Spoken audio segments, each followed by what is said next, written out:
Hello guys. तो सभी को नमन प्रणाम, नमस्कार, राम राम।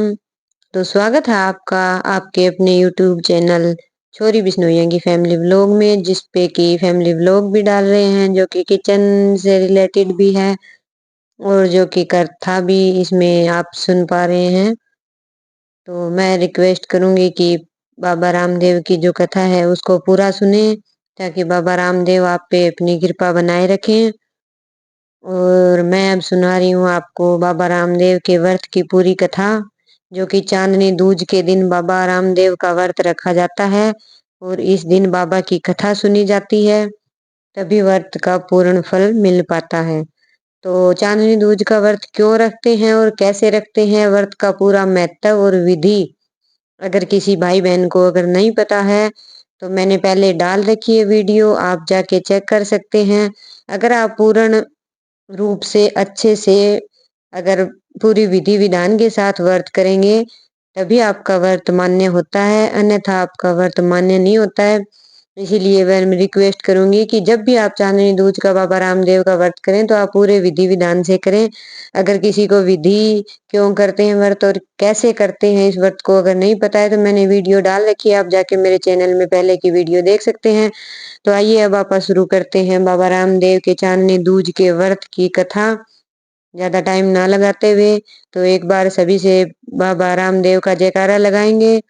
बोलो सभी प्रेम से, बाबा रामदेव जी की जय। तो राजस्थान के पोकरण में राजा अजमल जी हुआ करते थे।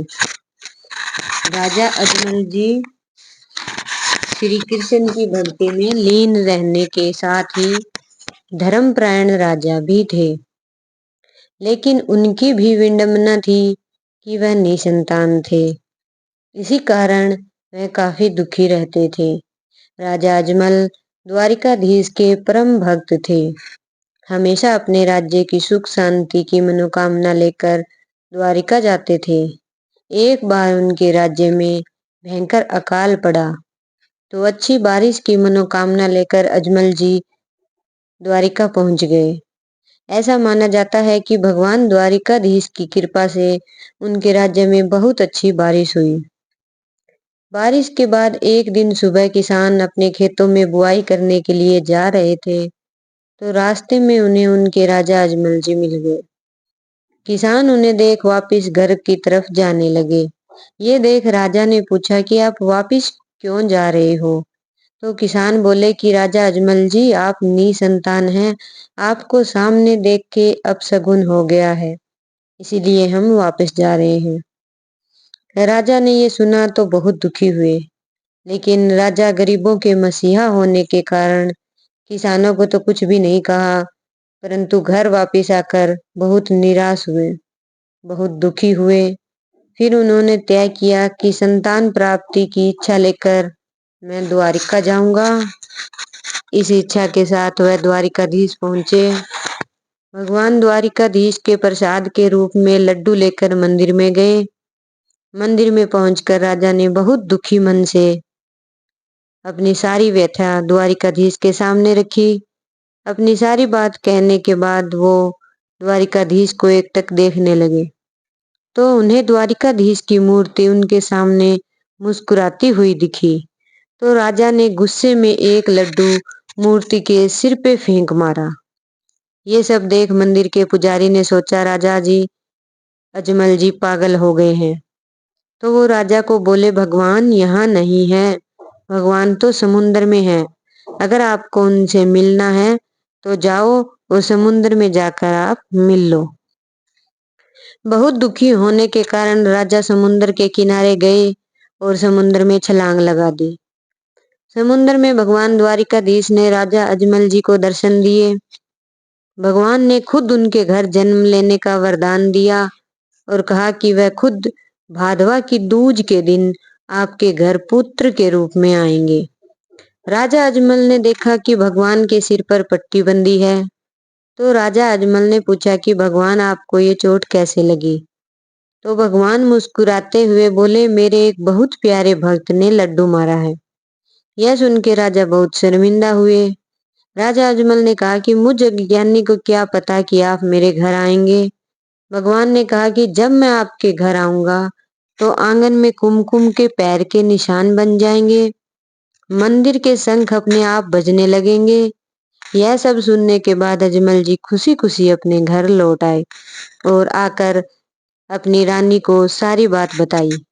उसके निश्चित समय के अनुसार और भगवान के आशीर्वाद के अनुसार पहले बलराम जी ने वीरमदेव के रूप में राजा अजमल जी की पत्नी मैना दे के गर्भ से जन्म लिया।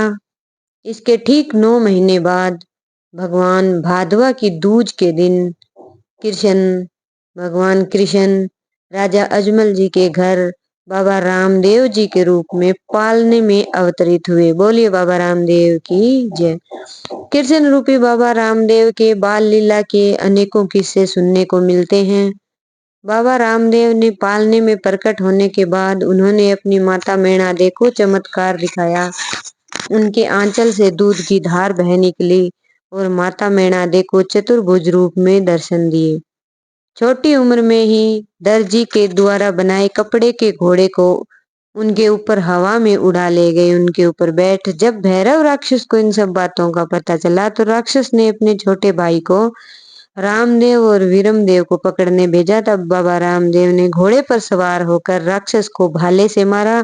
राक्षस के मरने के बाद भैरव राक्षस ने उनकी प्रजा पर अत्याचार करना शुरू कर दिया।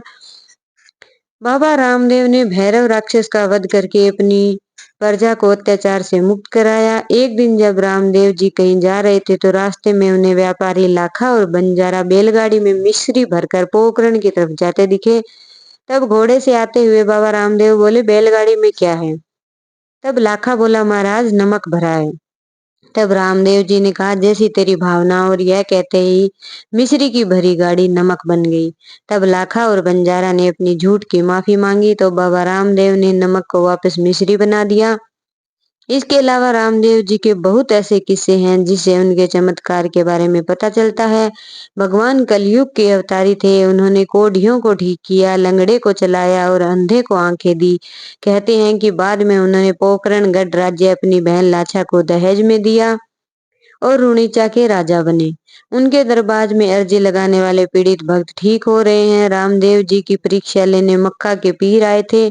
जब परीक्षा के बाद उन्होंने वापिस जाने को अनुमति मांगी तब रामदेव जी ने कहा कि अब आप वापिस नहीं जाओगे, क्योंकि पीरों को बाबा कहा जाता है। ऐसा माना जाता है कि बाबा रामदेव की भादवा सुदी के दिन रुणीचा गांव के राम सरोवर पर सब रुणीचा वासियों के सामने समाधि ली थी।